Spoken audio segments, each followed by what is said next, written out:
Jeffrey Seller grew up, in his words, the ultimate outsider, poor, Jewish, adopted, and gay.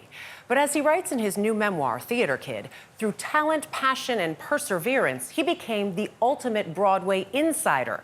Seller is the producer behind 4 of the biggest musicals of the last 50 years, including a little one you may know, Hamilton.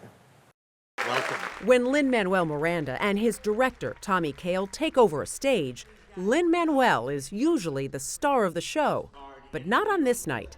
The man of the hour, please welcome Jeffrey Seller. Emerging from the wings and into the spotlight, 4-time Tony-winning producer Jeffrey Seller.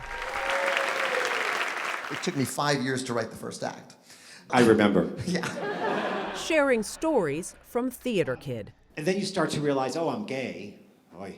The memoir tracing his unlikely journey from suburban Detroit to Broadway. There is nothing better than standing in the back of a theater and listening to an audience laugh, howl, gasp, if you're the producer and you're standing there and witnessing it. And when I meet Thomas Jefferson, I'ma compel him to include women in the sequel. Work! Long before Broadway hits like Hamilton, How lucky we are to be alive right now. Live on Avenue Q. or Avenue Q, We're not gonna pay or Rent, last year's rent, this year's rent. there was kaleidoscope of color and sound in Oak Park, Michigan. And it says January 22, 1976, 7:30 p.m., Frost Middle School, directed by my beloved 6th grade teacher, Peggy Shively. His passion for theater ignited in the 4th grade. Do you know what it was about theater that you then fell in love with? Watching musicals gave me a feeling that was bigger, fuller, more joyous than anything else that I experienced in my life. And I realized so young, I like making things. Live from the Schubert Theater in New York City. Seller was enraptured as a teenager, watching his first Tony Awards on TV in 1978. Here's the dance, just got him guessing, now's the chance to take a lesson. The stage, a reprieve from issues he was facing, from sexuality to social status. My family was full of love and full of chaos. My father had bankrupted his family business, and then he was in a terrible motorcycle accident. Leaving him with very limited short-term memory.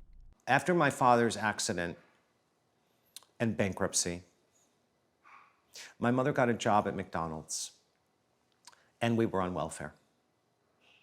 And then she just kept working through my whole childhood to keep us afloat. She got a job at Cunningham's Drugs, and though she only made $4 an hour, she got our health insurance and our dental insurance. The financial hardships would force the family to move to a poorer neighborhood in town. And that neighborhood had a name. The kids used to call it Cardboard Village. And I was so ashamed. If people said, "Where do you live?" if they found out I lived in Cardboard Village. And that's why I thought the only way to deal with this is to deal with it head on, which is why the first 2 words of the book are Cardboard Village. Seller did make it out, first nearby to the University of Michigan. Do you remember the first time you came to Times Square? It looked nothing like this. Yeah.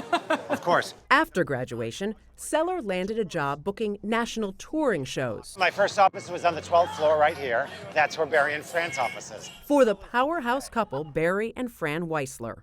I learned how important, it's integral, the road for our business. And I knew every theater in the country. I knew the capacity of that theater, and I learned how to negotiate those contracts and move those shows through all of those cities. But while I was doing that every day from 10 to 7, then I would start producing musicals with my friends at night, beginning with Jonathan and my friend Beth Emelson, who introduced me to Jonathan. A coworker in the office invited Seller to a reading that would change him. She handed me a flyer saying Boho Days, a rock monologue by Jonathan Larson. And eventually, all of Broadway.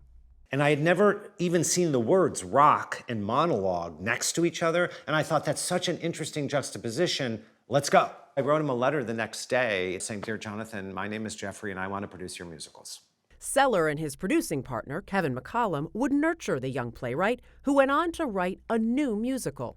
The first time Jonathan invited me to a reading of Rent, which was in 1993, the reading was a failure.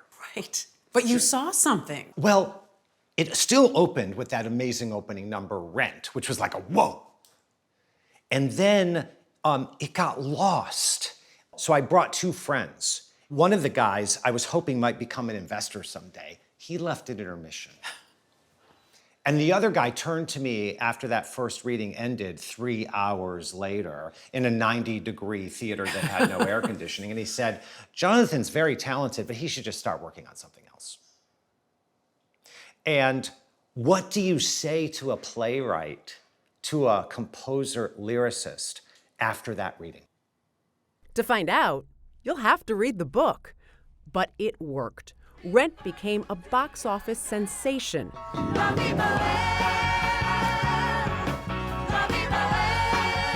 May of 1996. How to Turn $4,000 into Many Millions, the story of Rent. It won Best Musical in 1996. Seller's first Tony Award, but not his last. Less than a decade later, another triumph, this time an upset win for Avenue Q. Everyone's a little bit racist. All right, all right, all right, all right. I have to say, of all the Tonys, that was the most thrilling because it was the most unexpected. Because we were not going to win the Tony for Best Musical. Because who else was out there for it? Because Wicked was going to win the Tony for Best Musical. I didn't even remember that. Next, Seller teamed up with an unknown playwright and his director, Lin-Manuel Miranda and Tommy Kail. He really knows how to produce. I kept saying to him, how do you know? How do you know you have such success? He trusts his instincts. And I think Jeffrey's someone who's always been able to hear quite clearly what his instincts are telling him. And I feel like he's honed that over the years, and that's something that I certainly have watched and admired and tried to absorb in some way from my own life. They would win a Tony for 2008's In the Heights. And again in 2015 with Hamilton. This is a far cry from Cardboard Village. With a dream house on New York City's Riverside Drive. Every office I worked in is in view. And an office overlooking Times Square. Jeffrey Seller need not look far to measure not a year in the life, but his lifetime on Broadway. What's also fun about being above Times Square is that I can look down and see the Schubert Theater, the Broadhurst Theater, the Majestic Theater, and the St. James Theater. Which, by the way, I've never played any of. So someday I'll do a show with the Schubert. One day you'll of make all it. the theaters I've used, none of those have ever been my theater. But they're waiting. He is incredible. And beyond the shows, and he's still working, obviously, he's also credited with helping create the first Rush ticket. And these are the tickets that people can get that are cheaper. Same day you get them. The idea was to bring people into Rent that wouldn't be able to afford a Broadway show otherwise. That was their audience. And that obviously has worked wonders for so many over the years, able to get those same day tickets at a much lower price and get in. I have to tell you, his hits aren't just hits. They were monumental game changers on Broadway. They changed how it was your voice and my voice versus our parents' voices on Broadway. Oh, unbelievable. Great story. I'm a little He's jealous amazing. now.